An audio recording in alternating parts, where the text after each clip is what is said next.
இந்த பிள்ளைங்கள்லாம் உங்க வீட்டு பிள்ளைகள், என்னுடைய வீட்டு பிள்ளைகள். எனக்கு 2 பிள்ளைங்க இருக்கிறாங்க. இந்த 2 பேரும் ஸ்கூலுக்கு போகணும்னு சொல்லி நான் ரொம்ப விரும்புகிறேன். இந்த 2 பேருக்கும் என்ன தேவையோ அவங்களுக்கு வேண்டியதெல்லாம் வாங்கி கொடுக்க.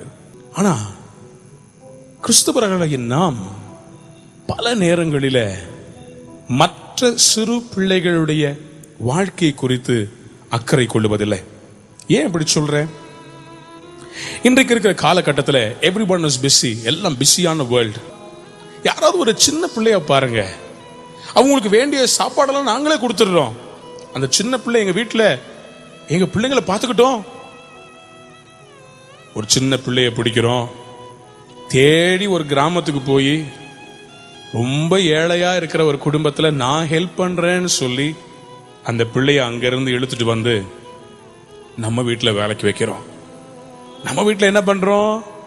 நம்ம பிள்ளைகள்லாம் ட்ரெஸ் மாத்திட்டு அழகா சர்ச்சுக்கு வரும்போது அந்த பிள்ளை வீட்டை துடைக்க விடுறோம். நம்ம பிள்ளை அழகா ட்ரெஸ் மாத்திட்டு ஸ்கூல்ல இருக்கிற ஆனுவல் டே ட்ரெஸ் காம்படிஷனுக்கு போகும்போது அந்த பிள்ளை அதே ட்ரெஸ் துவைச்சு தர சொல்றோம். We don't think about what others do. நம்ம பிள்ளைக்கு 10 டியூஷன் வைப்போம். கராத்தே கிளாஸ், அதுக்கு பிறகு ஸ்கேட்டிங் கிளாஸ், அதுக்கு பிறகு எவ்வளவோ டியூஷன். ஆனா உங்க வீட்டுல வேலை செய்யற சின்ன பிள்ளைக்கு ஒரு நேரம் உணவு 3 வேளை உணவு கொடுத்து அதுக்கு ஒரு பாவாடை சட்டை அல்லது ஒரு சட்டை பேண்ட் எடுத்து கிறிஸ்துமஸ்க்கு புதுசா கொடுத்துட்டா உங்க வாழ்க்கையில இருக்கிற எல்லா சந்தோஷமும் உங்களுக்கு இருக்குதுன்னு நினைக்கிறேன். திவ பிள்ளைகளே, சின்ன பிள்ளைங்களை பத்தி என்ன யோசிக்கிறோம்? அவங்களுக்கும் கனவு இருக்காதா? அவங்க உள்ளத்திலையும் சின்னதா ஒரு கனவு, எங்க அப்பா இருந்தா எனக்கு இப்படி கிடைக்காதா? எங்க அப்பா இருந்தா என்ன இப்படி கூப்பிட்டு போக மாட்டாரா? உங்க ஃப்ரண்ட் சீட்ல உங்க பிள்ளைய உட்கார வச்சு நீங்க கூட்டு போறீங்களே, கார்ல ஃப்ரண்ட் சீட்ல உட்கார வைக்கிறீங்களே, அந்த பிள்ளைக்கு ஒரு அப்பா இருந்துச்சுன்னா அந்த பிள்ளையும் அவங்க அப்பா ஃப்ரண்ட் சீட்ல உட்கார வைப்பார்ல. உங்க வீட்டுல வேலை செய்யற சின்ன பிள்ளை யோசித்து பாருங்க. எல்லார் வீட்லயும் வேலை செய்யறாங்கன்னு சொல்ல வரல. I would like to remind you, Christians, we have become very passive. நம்ம கேள்வி கேட்க மாட்டோம், யாரையும் தட்டி கேட்க மாட்டோம். ஒருவேளை உங்க ரிலேட்டிவ் வீட்டுல உங்க சொந்தக்காரங்க வீட்டுல இப்படி ஒரு காரியம் இருந்துச்சுன்னா நீங்க போவீங்க, நல்லா டீ குடிச்சு சூப்பரா இருந்துச்சு, யாருமா போட்டது? சின்ன பிள்ளை வரும், அவதான் போட்டா, அவளுக்கு நல்லா சமைக்க தெரியும், அப்படியா, வெரி குட்னு சொல்லிட்டு வந்துடுறோம். அந்த சின்ன பிள்ளைய ஏன் ஸ்கூலுக்கு அனுப்பாம அந்த பிள்ளைய இங்க வேலை செய்ய வைக்கிறீங்க? பேசுறது இல்ல. அவங்க அந்த 7 வயசுல பிறந்தது அவங்களுடைய தப்பு கிடையாது. அவங்கள நம்ம பராமரிப்போம்னு சொல்லி தான் கர்த்தர் நம்மளை ஆசீர்வதிச்சு உயர்த்தி வச்சிருக்கிறார்.